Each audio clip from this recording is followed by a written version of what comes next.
Good evening! So today ay ipapakita ko yung moisturizer na ginagamit ko. Taran! Ayan.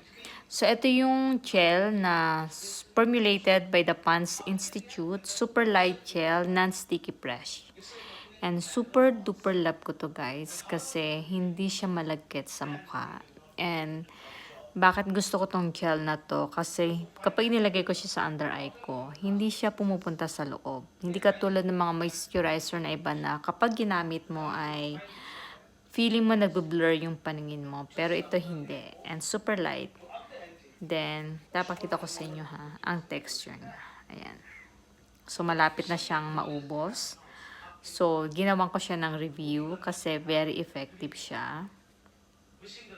Ganito yung guys yung texture niya. Ayan.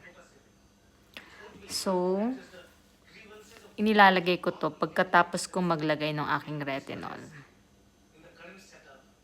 Ito yung skin ko today. Naglagay na kasi ako, yan. So, kailangan kong bumili nito kasi dadaling ko siya sa abroad. And, ito yung texture ng aking skin.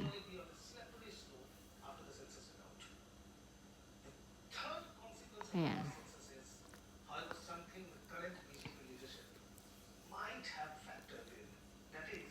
And gusto ko din yung packaging niya kasi madali lang siyang ilagay sa bag. Hindi siya malaki. Super friendly siya sa travel. So, hydrated glow, hyaluronic acid, and vitamin E. Ayan. So, try nyo guys. Ang ganda-ganda niya talaga sa skin. And then, kapag na-spread nyo siya guys, i-massage nyo siya ng konti. Kahit pa 1 minute nyo siyang i-massage. Ayan. Ito yung skin ko. Diba? Then, inilalagay ko rin siya under eye kasi super smooth siya. Madali lang i-glide yung ayan. Diba? Baliktad ba? Try natin. So, isinishare ko siya kasi effective na effective siya sa aking skin.